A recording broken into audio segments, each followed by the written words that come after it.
अस्सलाम वालेकुम, welcome to इकरास vlog. कैसे हैं आप सब? उम्मीद है सब खैरियत से होंगे। मैं हूँ इकरा आदिल और आप देख रहे हैं मेरा यूट्यूब चैनल। व्यूअर्स, आज की वीडियो उन लोगों के लिए है जो पासपोर्ट बनवाने जाना चाहते हैं या पासपोर्ट बनवाने का सोच रहे हैं। तो वो लोग मेरी वीडियो एंड तक ज़रूर देखिएगा, क्योंकि इसमें काफ़ी ऐसी मालूमात है जो आपको काफ़ी हेल्प कर सकती है। और जो है, अब जो भी मेरे चैनल पर नए हैं वो प्लीज़ सब्सक्राइब करें और वीडियो को लाइक और शेयर करना मत भूलिएगा। तो चलते हैं अपनी वीडियो की तरफ। आपको सबसे पहले मैं ये बता दूं कि मेरा क्या एक्सपीरियंस रहा, और उससे आपको ये आइडिया रहेगा कि आपको क्या करना है और किस तरह करना है। सबसे पहले मैं अपना एक्सपीरियंस शेयर करना चाहूँगी, लेकिन उसके साथ साथ आपको गाइड भी करती जाऊँगी कि आपको किस तरह क्या करना है। तो प्लीज़ वीडियो को स्किप मत कीजिएगा, क्योंकि इसमें ही आपको बीच में काफ़ी इन्फॉर्मेशन मिल सकती है जो आपके काफ़ी काम आएगी। क्योंकि मुझे कुछ भी नहीं पता था, तो मुझे बहुत मुश्किल पेश आई। तो सबसे पहले मैं आपको ये बताती हूँ कि आप जब पासपोर्ट बनवाने जाएँ तो 8:30 बजे पहुँच जाएँ, क्योंकि 8:30 बजे पासपोर्ट ऑफिस का दरवाज़ा खुल जाता है। जल्दी जाएंगे तो आपको रश फिर भी कम मिलेगा, लेकिन अगर देर से जाएंगे तो रश ज़्यादा होगा। अच्छा, हमें जो है, हम देर से पहुँचे थे 10 बजे के करीब, तो हमें रश मिला, क्योंकि मुझे थोड़ा सी प्रॉब्लम थी कि स्कूल बच्चों को जाना था। तो बच्चों की बीच में मैंने स्कूल को स्किप करवा के फिर छुट्टी लेके फिर मैं गई थी, तो ज़रूरी भी था, स्कूल पेपर्स चल रहे थे। तो पासपोर्ट ऑफिस में एंटर होते ही आपको सबसे पहले जो है राइट साइड पे एक कमरा नज़र आएगा, वहाँ पे आपको वाउचर मिलेंगे। आप वाउचर लेंगे और वाउचर लेने के बाद उसको पहले फ़िलअप करेंगे तो उसमें आपको लिखना होगा अमाउंट, क्योंकि ज़ाहिर बात है वो आपको बैंक में जमा करवाना है, तो बैंक वाले तो नहीं लिखेंगे। अब आपको अर्जेंट बनाना है। सबसे पहले ये पता होना चाहिए कि आपको अर्जेंट बनाना है या नॉर्मल। अर्जेंट बनाना है तो अर्जेंट का जो है वो जो है वाउचर अलग है और नॉर्मल का वाउचर अलग है। तो सबसे पहले आपने वाउचर ले लिया, आपने फिल कर लिया और आपने उसमें सारी डिटेल्स अपनी लिख दी जो जो उसमें लिखा हुआ है। और अमाउंट आपको लिखना होगा। अगर अर्जेंट है तो उसके पैसे ज़्यादा हैं। मैंने नॉर्मल बनवाया था तो 4500 का था एक बंदे का, और 10 साल की वैलिडिटी है उसमें, और जो 5 साल वाले हैं उसके अमाउंट कम है, और जो बच्चों का था वो सिर्फ 5 साल का बनता है।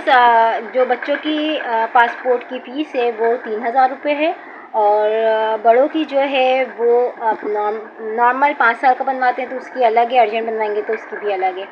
और 10 साल की क्योंकि मैंने 10 साल का बनवाया तो मुझे इसकी मालूमात है, तो ये 4500 का था नॉर्मल, और उससे ज़्यादा का 5000 समथिंग था, आई थिंक 5500 था, यानी अर्जेंट बनवाते हैं तो। और ये तो रही फ़ीस की बात। अब आपने फिल करने के बाद आपने बैंक की लाइन में लगना है, क्योंकि आपको ज़ाहिर बात है पेमेंट जो है वो जमा करवानी है। तो उसके लिए बैंक भी अंदर ही है, और आप अगर राइट साइड से आपने वाउचर लिया है तो बिल्कुल उसके अपोजिट लेफ़्ट साइड पर आपको बैंक मिलेगा, उसकी लाइन लगी होगी, आप उसके साथ लग जाएंगे। लेकिन अगर आप ऑनलाइन पेमेंट करके जाते हैं तो उसका प्रोसेस ये है कि आप ऑनलाइन पेमेंट कर लें और उसकी जो डिटेल्स है उसको फ़ोटोकॉपी निकलवा के और साथ अपने ले आएँ, तो आपका ये टाइम बच जाएगा जो आपको बैंक में आप थकते हैं, ज़ाया करते हैं, और घंटों हमारे इसी लाइन में ही ज़ाया हो गए थे। इसकी मालूमात हमें नहीं थी, वरना हम ऑनलाइन पेमेंट करके जाते वो ज़्यादा ईजी रहता। और फिर हम क्या नाम है, तकरीबन हम काफ़ी देर लाइन में खड़े रहे, घंटे से ज़्यादा हो गया था, 1.5 घंटा तो कहीं नहीं गया। फिर वो 2 स्लिप्स आपको दे देगा और 2 स्लिप्स बैंक वाला अपने पास रख लेता है। 2 स्लिप्स आपको बहुत संभाल के रखनी है, क्योंकि आगे आपको वही दिखानी है। अब हम जो है, जब हमने ये कर लिया तो अच्छा, बैंक के साथ साथ एक नोटिस लगा हुआ है जहाँ पे आपको आपके एरिया के हिसाब से जो है रूम में जाना है। तो पहले वो भी देख लिएगा कि आपका रूम नंबर कौन सा है, और उस नोटिस में एरियाज़ लिखे हुए और रूम लिखा हुआ है कि कौन से रूम में है वो। तो सबसे पहले आप वो देख लीजिएगा कि आपका रूम कौन सा है, ताकि आपको ये प्रॉब्लम ना हो कि पता चला आपने लाइन किसी और रूम पे लगा ली और आपका रूम दूसरा है। ये क्लियर कर दूं तो अपना रूम देख के ज़रूर जाइएगा, ताकि आपको उधर ही ख्वारी करनी पड़े। अच्छा, लाइन लगाई मैंने लाइन लगाई, और फिर हमें समझ में नहीं आ रहा था कि लेडीज़ कहाँ हैं। फिर अंदर जाके मालूमात की, उस रूम के अंदर लेडीज़ की लाइन लगी हुई थी। हम वहाँ पे भी हमने काफ़ी लंबी लाइन लगाने के बाद जब हमारा नंबर आया तो सबसे पहले आपकी तस्वीर खींचती है। अच्छा, तस्वीर खींचने के लिए आपको जो चीज़ें चाहिए होती हैं वो आपका शनाख्ती कार्ड नंबर है।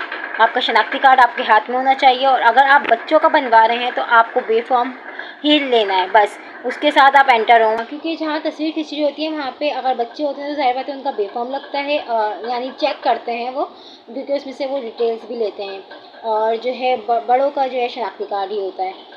तो ये दोनों चीज़ें ही आप हाथ में रखें, उसके अलावा और कोई डॉक्यूमेंट्स नहीं दिखाएं। क्योंकि मेरे साथ ये हुआ था कि मुझे पूछ रही थी बाहर, लेकिन किसी को कुछ पता ही नहीं था, समझ में नहीं आई थी किसी के। तो जो है वहाँ पे मैं फिर बेफॉर्म निकालने लग गई कि शनाख्ती कार्ड तो हाथ में थे लेकिन बेफॉर्म मेरे हाथ में नहीं था कि बच्चों के लिए क्या लेके जाना है। फिर मैं निकालने लगी तो सारी बातें वो जो है थोड़ी सी बदतमीज़ी कर जाते हैं। तो ये सीन रहा मेरा, ये एक्सपीरियंस रहा है, तो इसलिए आप इससे बचिएगा। आप अपना बेफॉर्म और शनाख्ती कार्ड ही जब तस्वीर खिंचवाएं तो वही दो चीज़ें आती हैं, बस इसके अलावा और किसी चीज़ की ज़रूरत नहीं पड़ती। तस्वीर खिंचवाने के बाद हम जो है दूसरे काउंटर पे गए, क्योंकि वहाँ पे हमारा जब नाम पुकारेंगे तो हमें वहाँ पे रेडी रहना था। और जो है वहाँ पे आपको थंब लगाने थे, और अच्छा बड़ों के लगते हैं, बच्चों की नहीं होती है थंब के डिटेल्स ना, तो बच्चों के नहीं लगते। हमारे वो थंब लगने के बाद जो है हमने दूसरे काउंटर के लिए हम वेटिंग पे बैठ गए, क्योंकि हमारा नंबर बहुत दूर था, तकरीबन 200 के बाद था हमारा नंबर। तो जब हमारा उसमें नंबर आया तो वहाँ पे हमें डिटेल्स देनी होती हैं, अपना नाम, अपने वालिद का नाम, और आपके नाम की स्पेलिंग सही है, आपका शनाख्ती कार्ड में सही नंबर सही लिखा है, आपकी एजुकेशन कितनी है, हर चीज़ वो आपसे पूछते हैं। आप बच्चों का था तो बच्चों का भी ये सब चीज़ें पूछी। फिर उन्होंने चेक करवाया कि आप ये सब चीज़ें चेक कर लें कि कहीं कोई गलती तो नहीं, कोई मिस्टेक्स तो नहीं है, कोई यानी नाम के स्पेलिंग्स मिस्टेक्स तो नहीं है, या शनाख्ती कार्ड नंबर की मिस्टेक्स तो नहीं है, सब हमने देख ली। अच्छा, इस प्रोसेस के बाद जो है हमने फिर हम वेटिंग पे बैठे, और हमारा जो डॉक्यूमेंट्स होते हैं ना वो चेक करते हैं। जब हमें बुलाया गया तो हमारे डॉक्यूमेंट्स वगैरह चेक किए, और जो है सही है, सब चीज़ें पूरी हैं, सब चीज़ें लाए हैं। तो जो है फिर हमें लास्ट में जो है ये सारे डॉक्यूमेंट्स जमा करवाने होते हैं। वो आपको पहले आपकी स्टैम्प वगैरह लगाएंगे उस पर, डॉक्यूमेंट्स वगैरह पे, आपके वाउचर पे, और जो है ना फिर आपको जो है आगे बोल देंगे कि आप जमा करवा दें। अब जब हम जमा करवाने गए तो मेरा तो जमा हो गया, लेकिन बच्चों का इसलिए जमा नहीं हुआ कि बच्चों का जो है वो जो सारे डॉक्यूमेंट्स होते हैं वो 17 ग्रेड ऑफिसर से अटैच करवाने होते हैं। उन्होंने हमें पकड़ा दिया कि आप अटैच करवा कर लाएँ। अब अटैच कहाँ से करवाएं, वहाँ पे तो कोई ऐसा था नहीं, और ना अगर हो था भी तो हमें पता नहीं था। फिर एक बंदे ने वहाँ पे उसने बताया कि आप FRC बनवा लें या अटैच करवा लें। अब FRC भी हमारे पास नहीं था, तो हम जो है वो बच्चों के डॉक्यूमेंट्स लेके घर आ गए। फिर हम 2 दिन के बाद जो है नादरा के ऑफिस गए और बच्चों का FRC बनवाया, क्योंकि आगे भी ज़रूरत पड़ती रहती है डॉक्यूमेंट्स की, तो इसलिए हमने बोला FRC ही बनवा लेते हैं। तो जब FRC बनवाया तो वो हमें हाथों हाथ मिल गया। वहाँ पे भी हमें थोड़ी बहुत ख्वारी करनी पड़ी, लेकिन हमने FRC भी बनवा लिया। अच्छा, FRC की थोड़ी बहुत जो भी मालूमात है वो मैं इंशाल्लाह अगली वीडियो में आपके साथ ज़रूर शेयर करूँगी। FRC बनवाने के बाद हमने उनकी फ़ोटोकॉपी करवाई और बच्चों के डॉक्यूमेंट्स के साथ अटैच करके ये दूसरे दिन जाके इन्होंने जमा करवा दी। वो सिर्फ जमा करवानी थी, तो मैंने आपको दे दी है। और जो है अच्छा, आपको भी जो है सारे डॉक्यूमेंट्स की जो है अपने सबकी जो है आपको फ़ोटोकॉपी लेके जानी है। बच्चों के लिए आपको लेके जाना है बेफॉर्म, उनका बर्थ सर्टिफिकेट और वालिदैन के शनाख्ती कार्ड, और जो है बस बच्चों का इतना ही है। और बड़ों के जो आपके ज़रूरत पड़ सकती है वो है शनाख्ती कार्ड, आपके सारे डॉक्यूमेंट्स की फ़ोटोकॉपी, और जो है अगर वालिदैन हयात है तो उनके शनाख्ती कार्ड, और उनके अगर हयात नहीं हैं तो उनके जो है उनकी डेथ सर्टिफिकेट की फ़ोटोकॉपी होनी चाहिए। एजुकेशनल आपके सर्टिफिकेट्स हैं उनकी भी फ़ोटोकॉपी लगा के आप कम से कम सिर्फ सर्टिफिकेट्स की ही कॉपी लगा के आप जो है उसके साथ अटैच कर लें सारी चीज़ें। अच्छा, ये सब चीज़ें आप पूरा फ़ोल्डर बना के लेके जाएँ, ज़्यादा अच्छा है, क्योंकि ये सारी चीज़ों की ज़रूरत पड़ती ही है। तो आगे आपको कोई प्रॉब्लम नहीं आएगी, वरना फिर ये होता है कि ये चीज़ नहीं है, वो चीज़ नहीं है, फिर आपको ख्वारी करनी पड़ जाती है।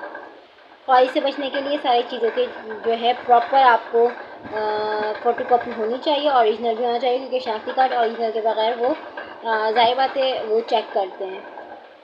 तो कैसी लगी मेरी वीडियो, मुझे पसंद आए तो प्लीज़ लाइक और शेयर करना मत भूलिएगा, और जो मेरे चैनल पे नए हैं वो ज़्यादा से ज़्यादा सब्सक्राइब करें, और कुछ भी पूछना हो तो कमेंट्स में पूछ सकते हैं, मैं इंशाल्लाह आपको जवाब दूंगी। और मेरी जो नेक्स्ट वीडियो होगी इंशाल्लाह मैं FRC पे भी बनाऊँ, छोटी सी वीडियो है वो, ज़्यादा लंबी नहीं है, तो जो है शॉर्ट वीडियो में इंशाल्लाह मैं आपके साथ शेयर करूँगी।